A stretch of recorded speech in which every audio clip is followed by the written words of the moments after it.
Olá, sejam bem-vindos, seja bem-vinda. Você está aqui no Arqueojogos, seu podcast de jogos antigos, esquecidos, obscuros. E hoje estou aqui em belíssima companhia, meu amigo Lucas Bleicher. Tudo bem, Lucas? Opa, tudo beleza? Maravilha, né, Lucas? Vamos ver essa lista aí que já tá cheia de surpresa aí, né? Ah, é, né? Já tá no spoiler do nome do episódio, né? Ops!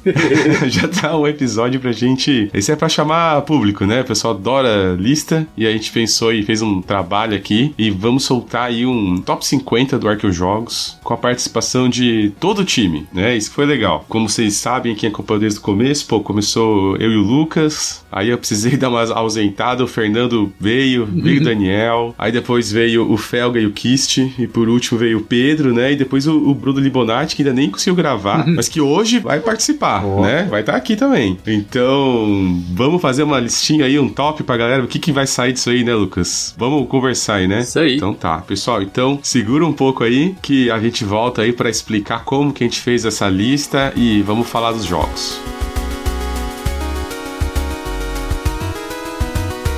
Ô Lucas, vamos lá, vamos falar de lista. E aí, como foi seu algoritmo aí de ordenação? Exato, né? Isso que a gente tem que falar. A gente, aliás, tem essa ideia até de falar um dia, um episódio cabeça e só sobre isso, né, Lucas? Sobre rankings, que é um assunto que eu gosto, você gosta, né?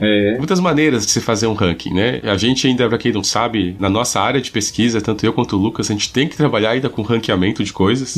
Então, é um assunto que é assim, ó, se tem uma verdade é a seguinte, sempre tem um viés, né? Todo ranking, você tá botando um critério e aí você tá apontando pra um lado. Não tem como. Exato. Isso é o que, inclusive, dá muita discussão quando o pessoal faz lista de ranking e tal, porque geralmente o pessoal não bota o critério, né? O que é o critério que você usou pra isso, né? Mesmo que seja só o gosto, etc. Então aqui, não, pensa, uma galera, a gente se reuniu, fizemos aqui um formulário do Google que tinha que listar pelo menos 25 jogos e, se quisesse, até 50. Então participaram nós todos e o também, cara, né, que não posso esquecer, o Zabuzeta, né? Que é nosso grande editor aí, também entrou na brincadeira. E aí, fiz aqui, então, né, um pequeno algoritmo para que desse uma ideia. E qual foi a nossa ideia? Aqui, a gente podia fazer o melhor de cada um, né, fazer uma coisa, mas a gente pensou uma coisa diferente. Como é tanta gente, a gente pensou em fazer o que seria, assim, mais a cara do Arqueojogos, né? O que a gente tem mais em comum. Então, o viés do algoritmo é esse. Não apenas o que um acha melhor que o outro, mas vai priorizar principalmente o que mais de um membro, né, tem preferência. Então, ainda vai se contar, né, eu botei ali a pontuação do 1 ao 25. Contam mais ponto do que os outros lá que eram opcionais, mas quando dá um match ali, né, mais de uma pessoa colocando aquilo ali é a priorização. Então já adianto que assim, ó, nesses 50 não tem nenhum jogo que só uma pessoa colocou. Todos os jogos a partir de 50 já são, né, pelo menos 2 aqui de membros e aí vai subindo e com certeza a gente vai ver no final aí, né, no próximo episódio, que a gente só vai aqui até o 26, a gente vai ver qual jogo que o pessoal mais gosta em conjunto, né? E também assim, ó, fiz de um jeito que não ficasse assim, se 5 colocaram, mas colocaram mais pra baixo da tabela, mas 4 colocaram mais pra alto da tabela, esse que tá mais pra alto da tabela vai aparecer na frente, tá? Apesar de que não aconteceu isso, mas estava preparado, ficou bem separadinho. Então deu pra entender, Lucas? Deu, né? Qual que é a ideia? Deu. Estão priorizando entre 9 os que aparecem mais, considerando também a posição que tá nessa lista. Então foi feito, isso é uma lista bem bacana, e como não ia dar pra gravar todo mundo, o pessoal vai participar aí com umas inserções aí que eles mandaram sobre alguns jogos, sendo que eles colocaram no ranking deles ou não, pra nos ajudar. Certo, Lucas? Sucesso. E aí, vamos começar, né? Com maneira clássica, dos 50 pra cima, é isso? Ué. Vamos até o 26 hoje. Claro. Será que vai dar polêmica, Lucas? Vai dar, né? Não tem como fazer uma lista que não dá polêmica. Dá, não tem como, né? Os 50, inclusive, já me surpreendeu aí.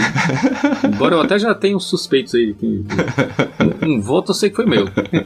E tem uma coisa muito importante, calma, não falei. A gente também botou uma limitação, porque, tinha que ser Arqueojogos, né? Claro. Então, como assim a regra de obscuridade é muito complicado, porque as regras são diferentes, né? Você vai falar, Wargame. Às vezes o Wargame é conhecido dentro da comunidade Wargame, mas não é conhecido pelos outros porque é nicho. 18xx é a mesma coisa, né? Você pode falar que todo 18xx é obscuro. Então, a gente resolveu só pela questão de tempo. Então, a gente foi até bem tranquilo e a gente colocou que tinha que ter pelo menos 5 anos o jogo. Isso. Jogos dos últimos 5 anos estavam proibidos de entrar na lista. Fechou? Beleza. Regra importantíssima. Então, feito tudo isso, temos nossa listinha e antes de começar aí, pessoal, eu tenho que dar aquele recado, né, pra quem não tá nos seguindo ainda lá no Spotify, seguir lá no YouTube, lá na Ludopédia, se possível também lá no Instagram, né, acompanha a gente e se precisar, né, temos aí também um e-mail, arqueojogos@gmail.com e um grupinho de WhatsApp aí que sempre tá nos links, ou então contactam de nós que dá pra entrar lá pra gente continuar o papo.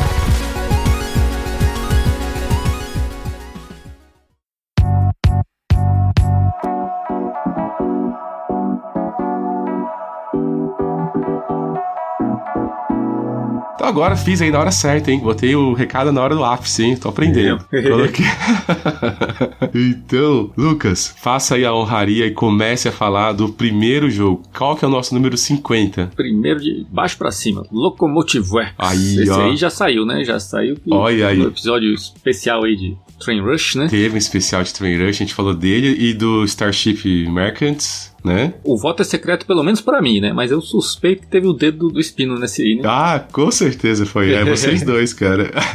Pois é. Inclusive, vamos ouvir ele falando aí sobre o jogo? Manda bala. Locomotive Works é o Train Rush em formato de jogo. Nossa, que jogo diferente e gostoso de jogar. Realmente é uma experiência muito única, né? O jogo, ele gira todo em torno da mecânica de Train Rush. É um jogo assim que você tem que ficar sempre calculando aí quantas suas locomotivas que você vai adquirindo ao redor da partida, né? E a partida é só isso, adquirindo locomotivas, colocando elas para render, para comprar outras locomotivas que vão saindo da partida à medida que o tempo passa. Então você tem que ficar sempre calculando quanto elas vão te render antes que elas enferrujem e saiam e você tem que comprar outras. Então é uma bola de neve gigante que, né, que vai aumentando e você tem que correr antes que ela te pegue. É um jogo muito diferente, assim, as pessoas podem achar que ele é muito aritmético, né? Você tem que realmente ficar calculando ali o tempo todo, mas realmente te dá essa sensação assim mesmo do Train Rush o tempo todo, muito gostoso de se jogar. Eu recomendo bastante, sou bem suspeito, já se mas entregou. Quem gosta dessa mecânica, né, bastante presente nos 18xx aí da vida, com certeza vai gostar de Locomotive Works. Recomendo, se você conseguir achar uma cópia, jogue que vale conhecer. Então, tá entregue, né? Quem eram os dois, né? Isso aí.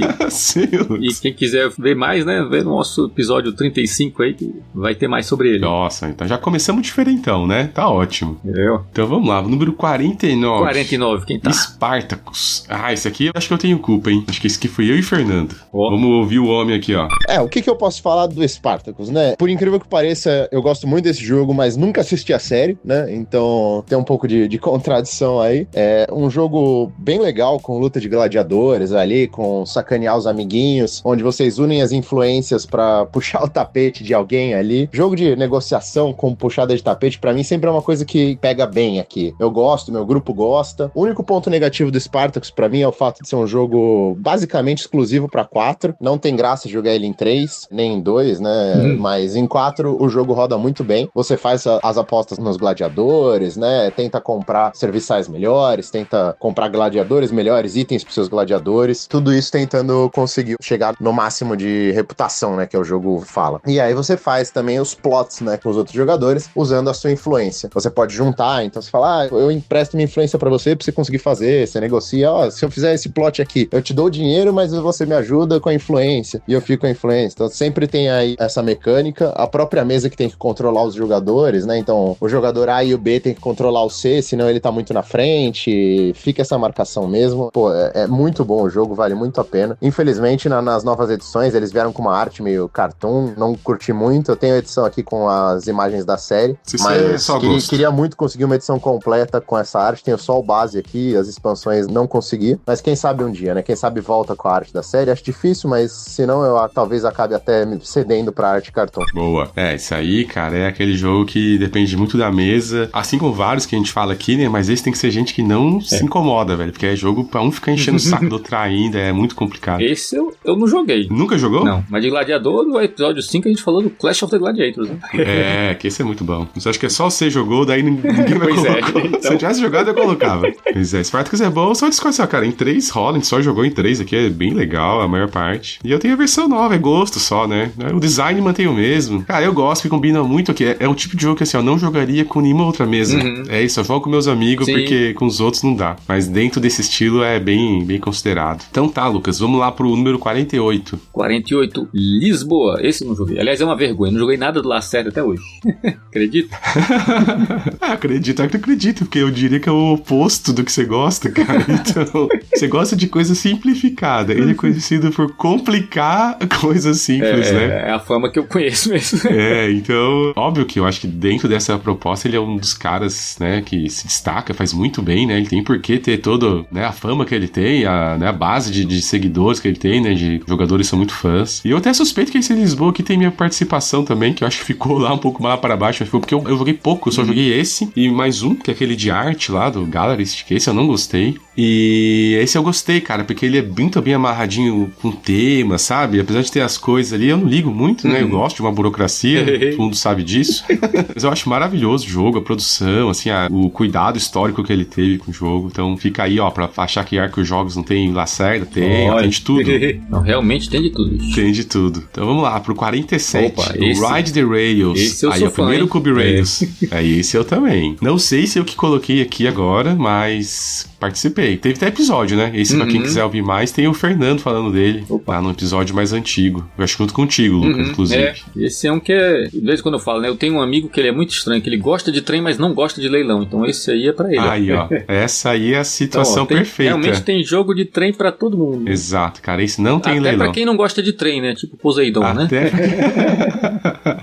Exatamente. Então, ó, esse aí, escutem lá o episódio, acho que é o 15, tem o Fernando falando dele. Então, é o primeiro Cube Rails. Garanto que não é o último, né? Se não aparecer um Cube Rails aqui, não, né, aí que eu a gente gosta muito, a gente joga fora esse algoritmo. A gente joga fora, dispensa o time. Não, vamos lá. Então, número 46, Lucas. Star Wars Rebellion. Aí, ó, esse tinha que aparecer. Esse eu também não joguei, Esse eu coloquei certeza. Esse é desses grandão, né, de um contra o outro. Eu acho que eu vi ele sendo jogado uma vez, assim, na época que tinha um evento na praça aqui que o Luiz organizava. Há muitos anos.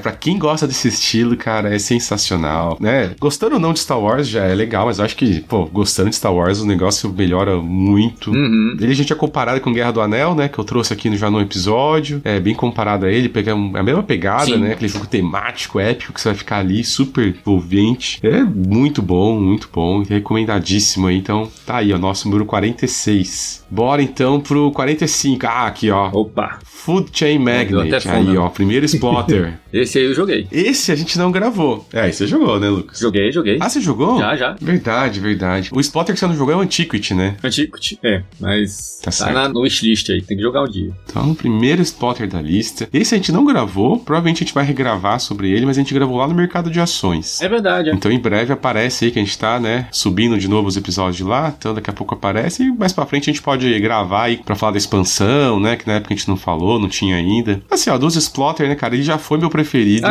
Já foi meu Splotter preferido, cara, mas hoje ele é o meu menos querido. É muito bom, não tem que falar, né? Óbvio que é um jogo muito, muito bom, mas eu ainda prefiro características dos outros. Sim. Isso que eu nem joguei Roads and Boats, que eu imagino que vai virar meu favorito quando eu jogar. Talvez seja o meu, assim. Embora tenha muitos bons, né? Indonésia também, maravilhoso. Enfim, tô mudando de assunto aqui. Se bobear, vai estar até aí, hein? Acho que aparece, hein? Acho que será? Sim. O Futimente é aquela coisa, vai sair no Brasil aí, né? Até que ninguém esperava, pois né? Não, isso aí foi surpreendente mesmo. Eu acho que o pessoal vai dar uma pirada, né? Porque é diferente de tudo que já lançou por aqui. Mas bora lá. Então, 44, Lucas. Vinhos. Outro Lacerda. Olha os caras.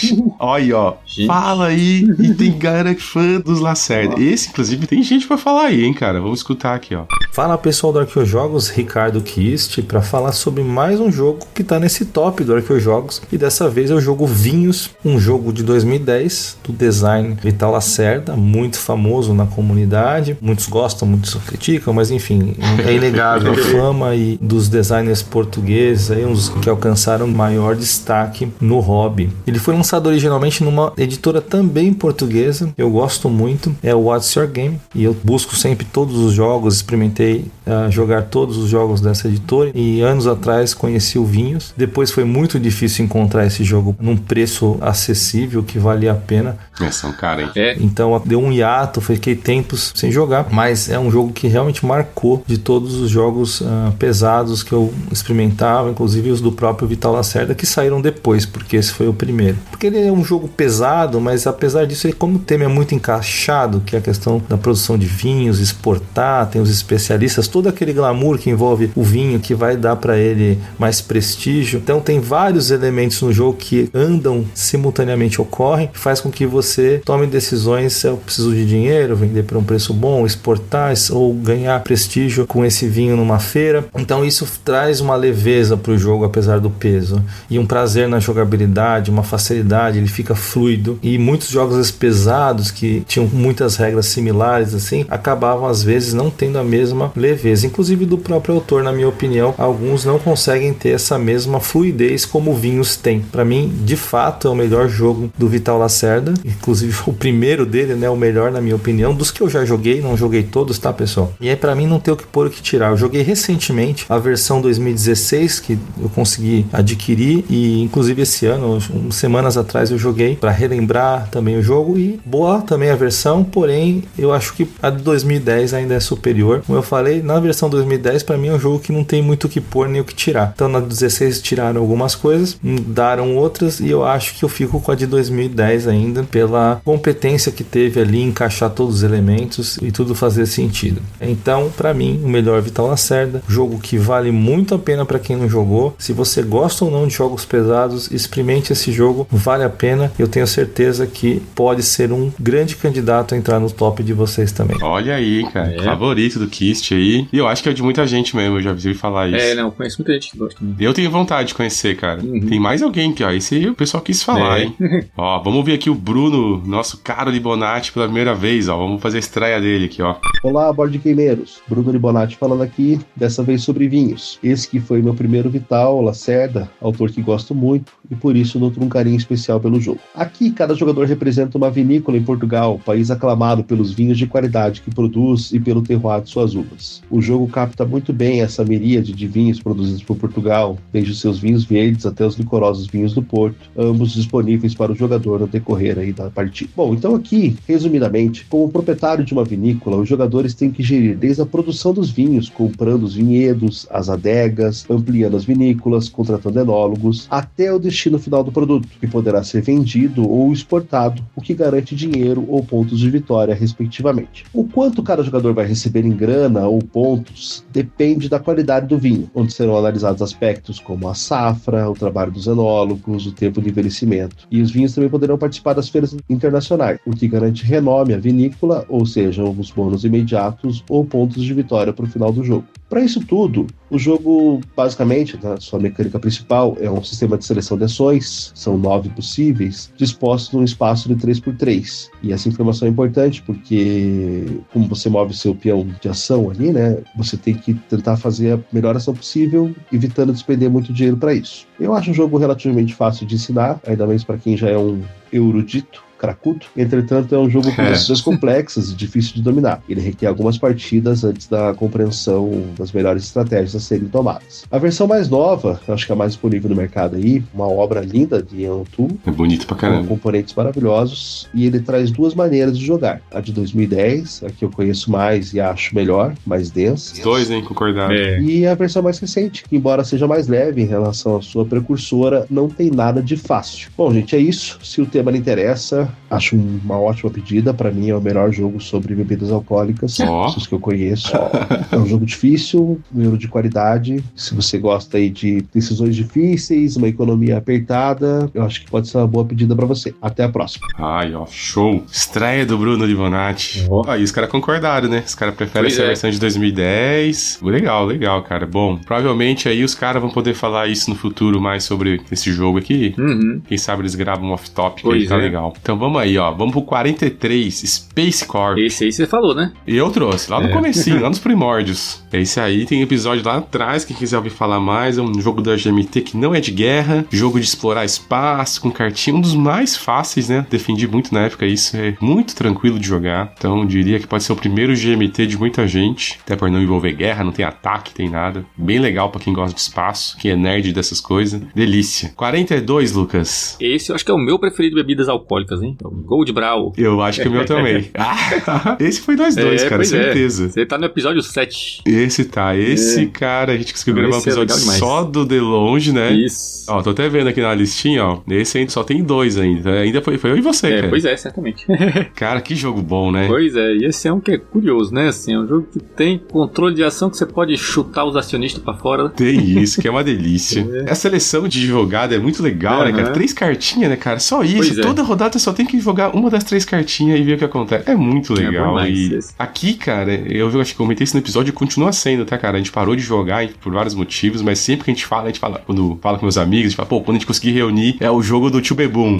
Pois é. Que eu chamo aqui. Cara, a galera adora, é muito legal. Não, legal demais. Escutem lá o episódio. Recomendadíssimo, o meu e do Lucas, esse aí. Então, bora. Número 41. Começou a ficar sério. Agora você vai ficar primeiro 18xx. Óbvio que vai ter 18xx na lista, né? 1817. Nossa. Logo esse. Vamos ouvir aqui uma pessoa que gosta muito falar sobre ele. O 1817, pra mim, assim, é o ápice do 18xx, né? Ele pega ali toda uma mecânica financeira bem avançada, toda uma mecânica de construção de rotas eficientes, de merge de companhias, de short, não sei o quê, e faz um pacote maravilhoso. Disparado o 18x que eu mais gosto de jogar, embora seja complicado conseguir colocar ele na mesa, ou até mesmo no digital. É um jogo bem longo, com bastante nuance, né? Então não é todo mundo que topa querer jogar ele. Mas, recentemente, pra facilitar a minha vida, veio o 18 World, que é um 1817. Sim. Surgiu com uma piada, mas acabou virando um 1817 mini, né? Por assim se dizer. Jogo que roda bem em 2, roda bem em 3 e roda bem em 4. Enquanto o 17 base aí vai precisar de 4, 5 e vai, se não me engano, até 10 jogadores 12, praticamente, senhora. Talvez até. Pelo amor de Deus. É um jogo muito monstro, demora aí facilmente 10 horas pra jogar, ainda mais se tiver gente que não sabe jogar ele na mesa. Mas vai falir.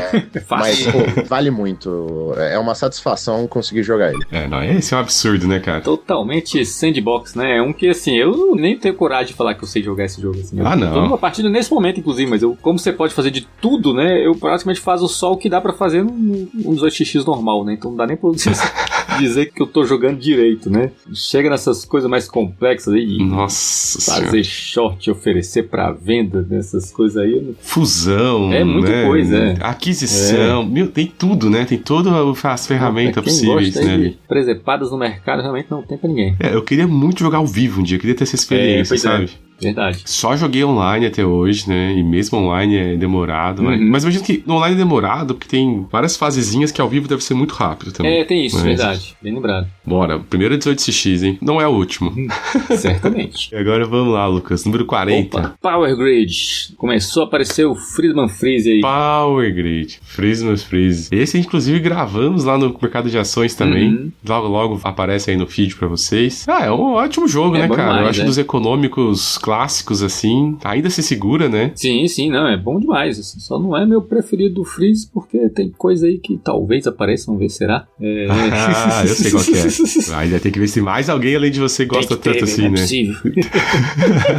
E o Power Grid, que inclusive era um jogo Cryon, né, cara? Pois é, exato. Você que descobriu isso aí. Tem várias coisas do Freeze, que ele tinha umas edições bem simplesonas, assim, dos anos 90, né, e ele foi tornando mais muito bom, sofisticado, né? Mas esse é legal demais. Mas ele ainda se segura, nunca negaria uma partida dele. Não mesmo. Então vamos lá, número 39. Esse Eita, aqui, se não foi você, né? Noiland. O que é Noiland? Nossa, é o jogo mais torrar cérebro de toda a minha coleção, assim. E olha que não é um jogo, assim, longo, não. Inclusive você falou, né, a gente começou a falar de Splotter aí, né, ele é meio que, assim, é como se fosse uma versão simplificada do Roads and Bolts, mas eu não diria que é simplificada, é mais destilada, né? Eu acho que o teor alcoólico, né, no caso não é de alcoólico, né, mas o negócio fica mais curto, mas muito mais pesado, assim. Roads and Bolts é um jogo que você joga aí, né, às vezes umas 4 horas de jogo, mas você não vê o tempo passar. Agora, Noiland é um jogo que é 2 horas de puro sofrimento.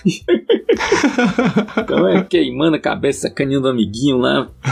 É bom demais. Bom demais. E tem o episódio dele, né? A gente gravou também lá atrás. É o episódio 4. 4, ótimo. Foi junto com o Paris Connection. Quem quiser ouvir mais sobre ele aí. Isso é na minha lista aí pra conhecer também, que eu quero muito conhecer esse aí. Tem que conhecer. Então bora. Vamos pro 38, ó. O primeiro carteado, e quem acha que não tem carteado aqui, mesmo, hein? Tichu. Esse é uma vergonha, cara. Eu não joguei ele ainda. Lucas, esse Pois é muito bom, mas... viu? Mas vamos ver quem manja aqui primeiro, ó. Vai lá. Tichu, não preciso nem falar muito, né? Um jogo que saiu recentemente aqui no Brasil, mas é um carteado maravilhoso em duplas, para 4 jogadores, 2 contra 2. É um jogo extremamente tático, assim, né? Por você dizer, para um jogo de cartas, você precisa pensar o que você vai passar, se você vai apostar que vai bater primeiro, se você não vai apostar, se você acha que a sua dupla vai apostar. Pô, para um jogo que é basicamente um deck de cartas com 4 cartas especiais, é sensacional, vale muito a pena. Eu acho que todo mundo tem que ter uma cópia. Aproveitar aí que saiu a cópia nacional, inclusive, que tá extremamente linda e tá valendo muito a pena. E se não me engano, é uma arte exclusiva pro Brasil, então você não encontra fora do país. Eu mesmo tenho vários Tichus que eu já fui colecionando ao longo das minhas viagens, né? Tenho um Tichu com umas cartas tamanho tarô ali, que eu peguei na França, tem esse Tichu brasileiro, tem o Tichu clássico, tem um Tichu à prova d'água, então vale muito a pena aí e é um jogo excelente que eu levo comigo pra cima e pra baixo. Muito bom. Esse cara, ó, a galera sabe, né? Não sou muito descarteado, né? Tem até amigos que jogam, né? Não, mas esse cara eu adoro. Eu gosto.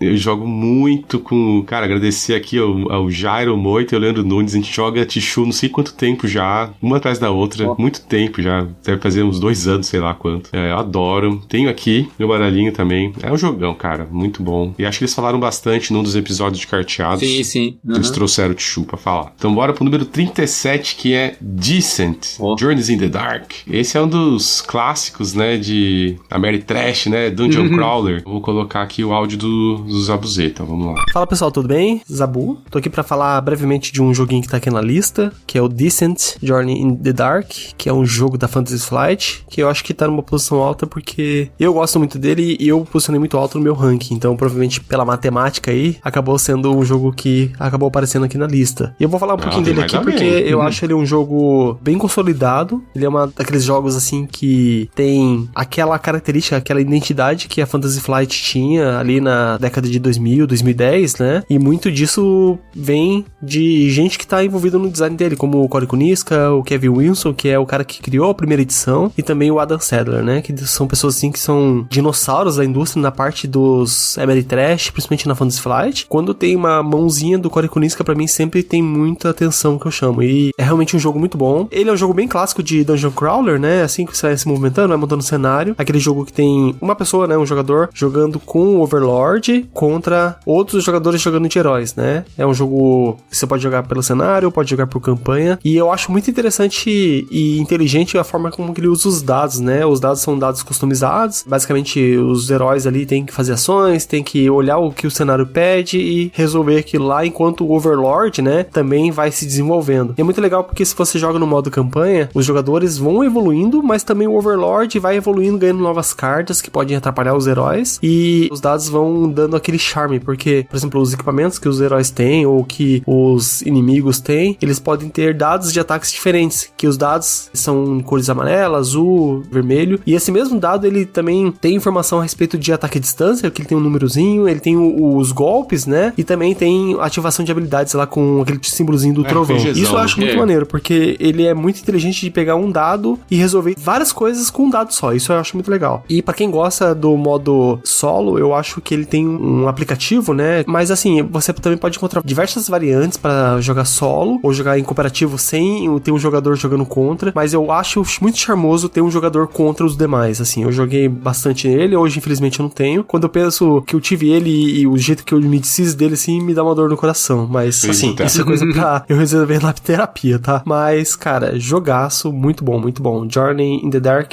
quem não conhece, eu sei que eu achei muito difícil, porque é um jogo que ele teve uma outra versão, né, que é o Legends of Dark, se eu não me engano, que é uma versão grandona, chegou a vir aqui no Brasil, mas é bem diferente do que esse jogo é, né? Ele é um jogo bem mais consolidado no Dungeon Crawler, e ele tem essa característica de um jogador jogar contra os demais, assim, muito bom, recomendo demais, cara. Ótimo, esse tipo de jogo é igual, o pessoal gosta, né? Eu acho que desse estilo é o que o pessoal mais fala, né? Sim. Eu gosto, mas assim, não é minha preferência, mas se eu tivesse gente pra jogar... eu nunca testei, na verdade. Jogar com o pessoal que jogava RPG, assim, deve ser muito legal. sem dúvida. Ah, e tem mais um áudio aqui então, hein? Vamos ouvir aqui também o Pedrão falando, ó. Salve, galera, bem-vindos aí, né, a todos esses jogos que compõem aí os tops que reúnem gostos variados aí da galera que grava esse podcast do Arqueojogos. Eu fiquei com a incumbência de falar do Descent Journeys in the Dark. É um título que me marcou bastante, então acredito que dificilmente ele sairá do meu top pessoal. É um jogo relativamente consolidado ali, pela qualidade do jogo em si, mas também por tudo que ele traz em termos de memória enquanto jogo. A minha formação como jogador, ela vem do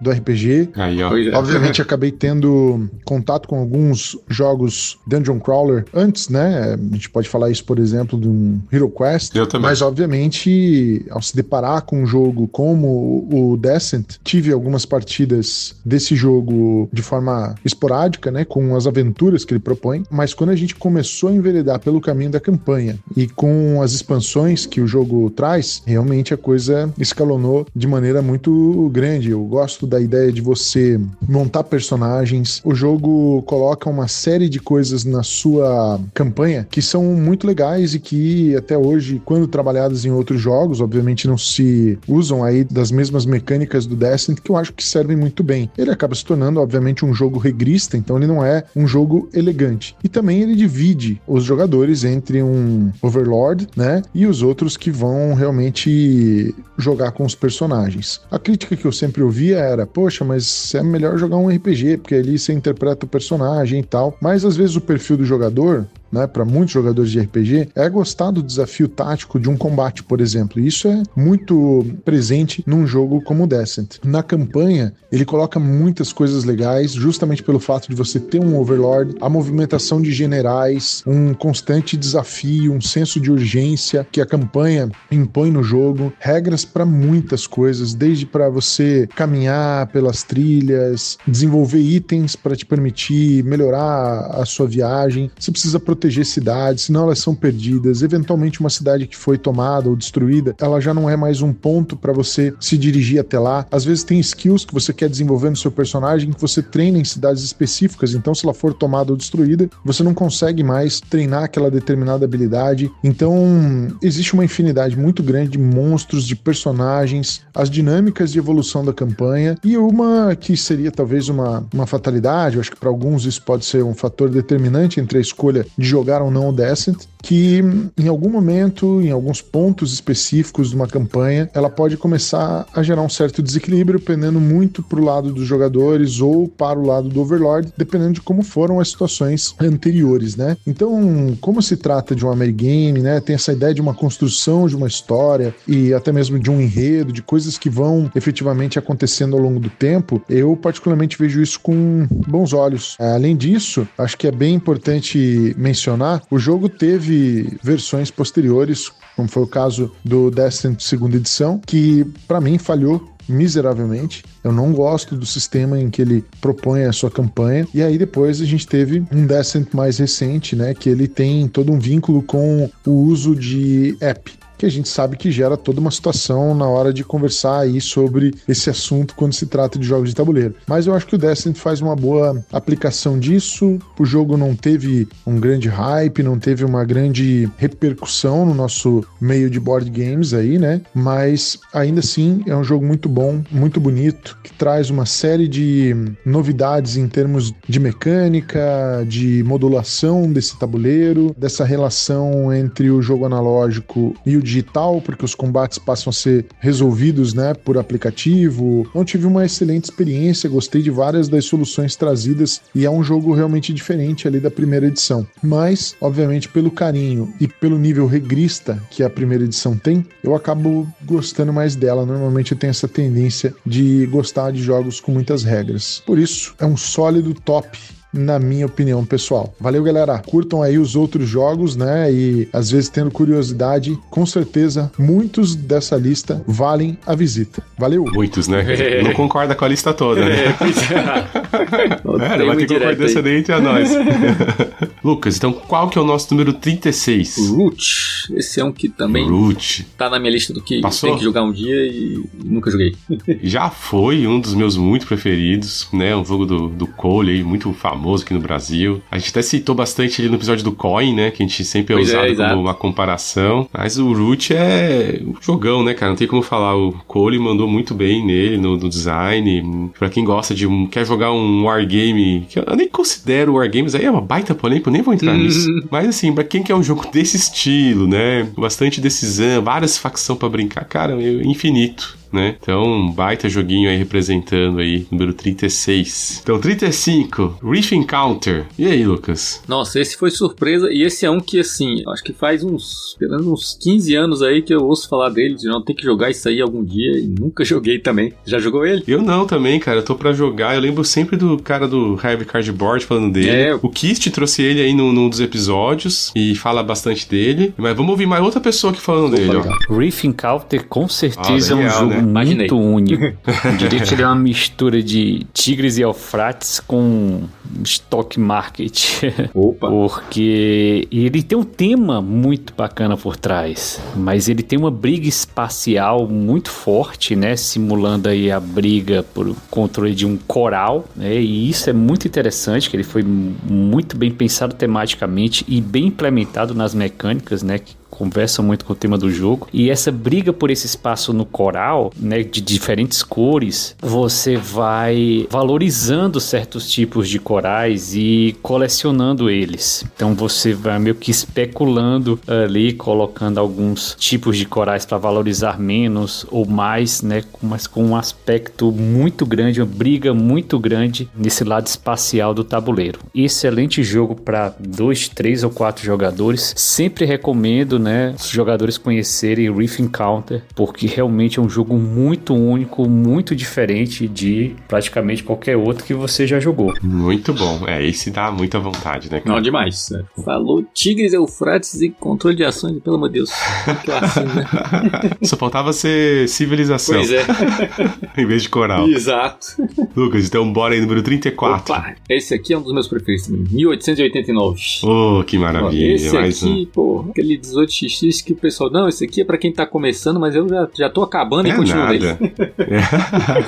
É bem isso, né? Porque assim, ó, o 46, às vezes você vê uns caras mais cracudo que não gostam. Sim. Mas o 89 é difícil quem não gosta, né? Uhum. É muito bom, né, cara? Tem uma versão nova aí que saiu de Kickstarter. E tá linda, é verdade. É um baita jogo. Exato. Também tem episódio dele lá no Mercado de Ações. Já a gente reedita ele aí, né? Acho que a gente fala dele e do X-A-Pique, né? Juntos. Pois é. Justamente o tópico era jogos introdutórios aí, porque por muito tempo você não tinha muita opção, né, assim, de comprar do TX, e aí tinha, né, pra baixar lá no BGG os arquivos pra você fazer em casa, o 89. Isso. E aí apareceu o X-A-Pique aí quando a Board Games passou a fazer isso mais... Em vez de ser só jogo feito à mão, como era antes, né? Não, é baita. Quem quiser jogar, né? Tamo lá, tem um pessoal lá no grupo aprendendo. Opa, só chamar aí. Tamo direto abrindo umas partidinhas. Bora lá. Então vamos pro número 33. Opa. Esse aqui é clássico, hein? Demais. D-Mocker. Nossa, esse eu sou doido pra jogar. Eu também, cara. Você sabe que ele é o 1 no sentido de, na base de dados lá, o índice 1 do BGG é ele, né? É o número...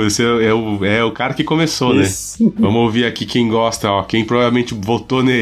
Dimar, eu diria que é um dos jogos que eu mais tenho vontade de jogar novamente, mas que infelizmente eu só joguei uma vez, faz muito tempo. Porque, né, o Dimar é um jogo que, para brilhar, realmente ele precisa de 5 jogadores. É um jogo demorado e é um jogo com regras complexas, mas é um jogo que te entrega muito mesmo. Ele realmente simula um parlamento com eleições que rolam assim de vez em quando e que você fica brigando ali, né, por manter determinados temas ali do seu partido em voga, né, manipulando a opinião pública, os demais parlamentares, né, você tem ali uma simulação de um parlamento e as discussões, os debates sobre diversos temas. Enfim, ele é um jogo incrivelmente de 1986, mas que é muito, muito atual, assim, envelheceu muitíssimo bem. Só sofre mesmo do defeito das 5 pessoas, né, para um jogo bem pesado, assim, que realmente ele brilha mesmo com mais partidas. Praticamente a primeira partida é só para entender um pouco a complexidade da coisa, mas que se você tem aí mais 4 amigos que encaram aí um jogo com um tema assim muito interessante e um jogo mais pesado, com certeza recomendo Dimare, um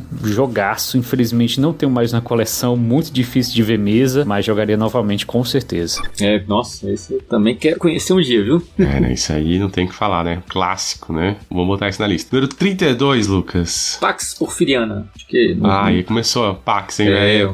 Tem o pessoal que gosta dos Pax aí, né? Exato, eu ainda também não joguei nenhum da série, né? Eu não manjo nada. Vamos ouvir os especialistas. Manda bala. Fala, galera do Arqueojogos, Ricardo Kist. Tô aqui para falar sobre um jogo que está aí no top do Arqueojogos, que é o Pax Porfiriana. Pax Porfiriana é um dos jogos que, como o nome diz, desse sistema Pax, jogos históricos em formas de carta, que tem algumas características, e eu convido todos vocês ouvintes a ouvirem o episódio 19 do Arqueojogos, onde eu falo um pouco sobre a história desses jogos, de onde eles vieram e como que esse sistema se formou e como que ele funciona. Apesar do episódio ser sobre o Pax Renaissance, tá, eu faço essa visita às origens do sistema. E o Pax Porfiriana nada mais é do que o primeiro da série que implementou, né, esse sistema, e tem uma particularidade que é interessante nele, diferente dos outros, que ele é o único Pax com a economia totalmente aberta. Então você consegue aumentar a riqueza, ganhar dinheiro através das suas plantações, minas, haciendas, e isso torna ele um pouco diferente e até um pouco especial. Por que especial? Geralmente os Pax têm aquelas condições de vitórias mais indiretas, né, que requerem um monte de pré-requisitos, e nesse caso isso não aconteça, né, o Pax Porfiriano não é muito diferente disso, mas caso isso não aconteça, no final quem tem mais dinheiro pode ganhar. Então olha só, é um jogo que traz uma coisa diferente dos outros, e ele roda muito bem em todos os player counts que eu já joguei. Ele tem variantes que deixam isso melhor, tem várias variantes envolvidas, inclusive pela comunidade, então ele consegue jogar de formas que podem te agradar mais ou menos. O que não é agradável no jogo é a arte, os textos, a arte, ela tem cores difíceis aí de contraste para enxergar, também não é muito amigável, mas o design compensa, na minha opinião. É muito elegante, funciona muito bem, casa com o tema, e eu acho que vale até a pena explorar esse jogo em um episódio à parte do Pax Porfiriana. Aqui é importante a gente entender por que está no top aí do Arqueojogos, e para mim está entre os meus tops. Talvez seja, por várias vezes já foi meu top 1 Pax, mas eu vou mudando um pouco, o Renaissance também, então compete muito para mim, mas ele tem um nível estratégico muito alto, tem uma dinâmica excelente, ela tem aquelas mudanças durante o jogo que você precisa se adaptar, que eu gosto muito, e também tem uma interação muito forte, como todos os jogos Pax, esses jogos históricos que a gente tenta recontar a história ou simular a história. Bom, uma vantagem do Pax Porfiriano, você consegue jogar ele na plataforma Yucata. Lá você vai encontrar jogadores assim no mundo todo que gostam muito, já tem muita manha do jogo e vão dar uma visão talvez até mais ampla durante a jogatina com vocês. Então fica aí a dica, Pax Porfiriana, excelente jogo, nota altíssima no meu conceito, entre os meus tops também, e agradeço a todos aí, um abraço. É isso aí, o pessoal gosta. Eu confesso que eu olho as cartinhas e eu fico muito confuso. Pois é, pelo que eu vejo, tá de regra pra caramba, né? Muita coisa. Mas eu acho que é coisa do estilo gráfico, assim, também. Mas deve ser coisa que o cara acostuma rapidinho, né? Tem mais um áudio aqui, ó. Esse aí, ó, já pegamos 2 aqui, ó. Os 2 quiseram mandar áudio. Olá, board gameiros. Aqui Bruno Ribonatti falando, hoje sobre Pax Porfiriana. Esse que é um precursor na série Pax, a série que tem por pano de fundo disputas políticas violentas entre grupos antagônicos da mesma região ou em torno do mesmo interesse. Nesse caso, o jogo retrata o ocaso da ditadura de Porfírio Dias, no norte do México, onde surgem inclusive nomes famosos como Zapata e Pancho Villa, mas aí também eu estou desvirtuando porque não necessariamente eles vão estar no jogo. Ele é uma reimplementação do primeiro design de Phil Eklund,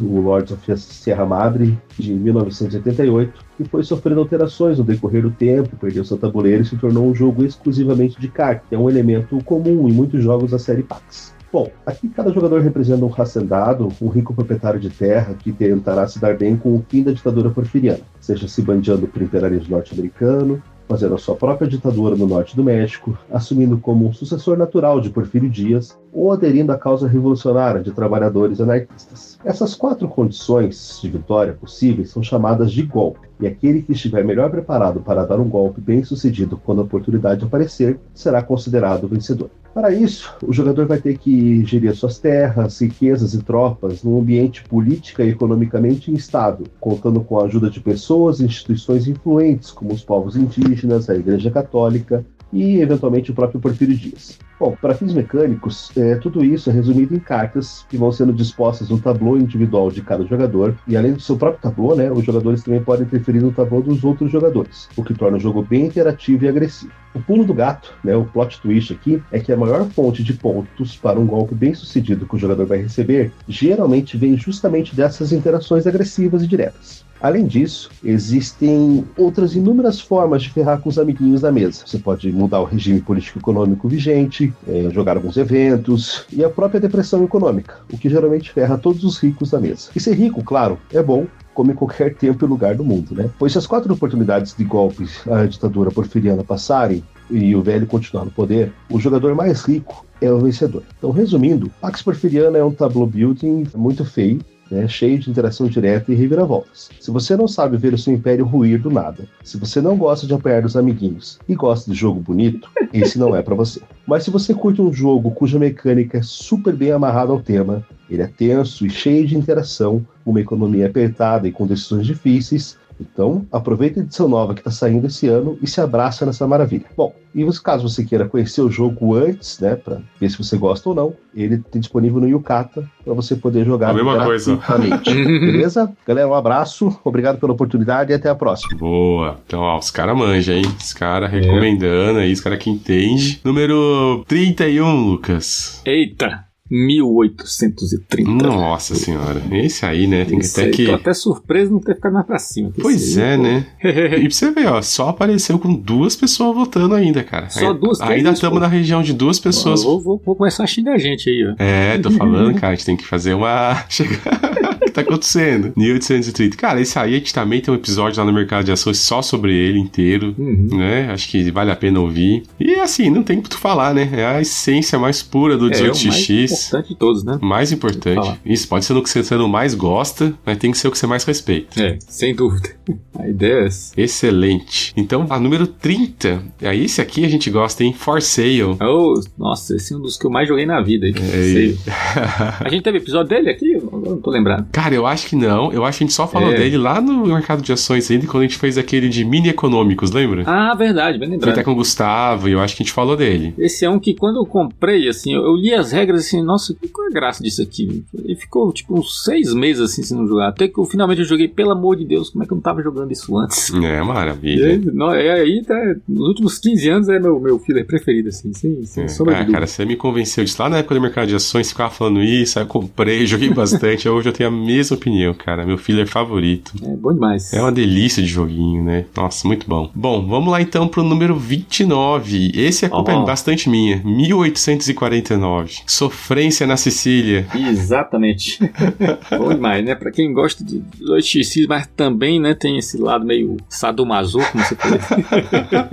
Esse é sofrido, né? Esse aí a gente apanha direto, mas achando bom. Né? Nossa senhora. É que o jogo vai só se abrindo, né, cara? E é sensacional. E arrancar uma vitória nesse jogo é uma sensação muito boa, Nossa, né? Demais. Inclusive, esse aí, cara, é o nosso episódio inaugural, né? A gente gravou um episódio 0 lá, piloto, né? Só pra nos apresentar. É bem lembrado. E o número 1 já foi ele, né? É. Então, cara, recomendo, escutem lá o episódio 1 pra ver sobre ele, mas esse é o meu 18x favorito. Eu sei que não é o seu, mas o meu é esse.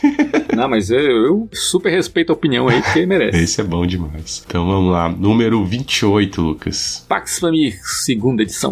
Esse aí chegou aqui no Brasil, né? Fez sucesso. Pois é, esse é um que eu queria também conhecer, assim, que, como falei, né, não joguei nenhum dessa série Pax aí, mas eu acho muito legal as coisas que o Cole faz, né? Eu acho que esse aqui você deveria jogar mesmo. É o que todo mundo fala, Quando comento assim, não, acho que, porque, enfim, os outros eu acho que são mais cheio de regra e exceção e tudo, né? E esse parece que é mais enxuto. Ele cara. E ele tem bastante interação e não tem tanta coisa nas cartinhas, sabe? Assim, o que tem é tipo uns símbolos ali. É mais tabuleiro mesmo, né? Ele é baseado nas cartas, não tem como. Mas ele não é aquela coisa que cada carta tem um monte de coisa, né? Ele é bem mais, né, moderno nesse sentido. Se fosse arriscar um Pax, arrisca esse. Não foi sobre o jogo em si, mas o Felga falou bastante sobre ele, né? Trouxe bastante coisa sobre, mas ele focou bastante no modo solo. Mas é um baita jogo também. Tá aí, representado. Então, vamos lá, número 27, Time of Crisis. Ó, esse aqui... Esse foi seu? Eu com certeza, mas eu tenho um cara aqui que também com certeza falou dele. Bom, não tem muito o que falar do toque, né? Já teve episódio aqui, o Time of Crisis. É um excelente jogo, um deck building maravilhoso. Dá diversas possibilidades aí pra cada um dos jogadores, né? De como que você vai construir, você vai focar em qual dos 3 tipos de cartas diferentes, né? A carta tem poder. É um jogo muito bom. A expansão com toda certeza melhora pra caramba o jogo e dá mais opções ainda pra você customizar seu deck. E a mecânica de você escolher o que vai estar na sua mão é um deck build, mas você não embaralha as cartas. Eu acho que isso é muito genial. Não vejo a hora da edição Deluxe estar na minha mão e poder jogar com as novas regras, com a expansão, com tudo, numa coisa mais coesa, né? Já teve bastante alteração aí, já tem errata das cartas, já tem atualização de um monte de coisa, de carta que é considerada roubada, mas é um excelente jogo. Merecia completamente estar nesse top. É muito bom mesmo, cara. Escutem lá o nosso episódio sobre ele, mas é uma excelente entrada aí também pro mundo do GMT, cara. Um deck building que não parece que é Wargame, mas é deck building. E quem quiser aí, ó, vai lá no grupo lá, o pessoal tá aprendendo lá, marcando mesa direta, um bom jeito de aprender lá, jogando Rally The Troops com o pessoal. Pra fechar, então, o episódio de hoje, Lucas, traga aí pra nós o número 26, por favor, meu amigo. Russian Railroads. Aí, ó. Esse eu não joguei, não, embora, né, seja dos caras que faz muito 18x, mas esse não é, né? Esse é um worker placement. Esse é super euro. Não, esse é super euro. Cara, tinha meu preconceito com ele e hoje gosto bastante. É mesmo? Gosto, cara. Os caras fizeram um euro muito bem feito, mas vamos botar quem manja, né?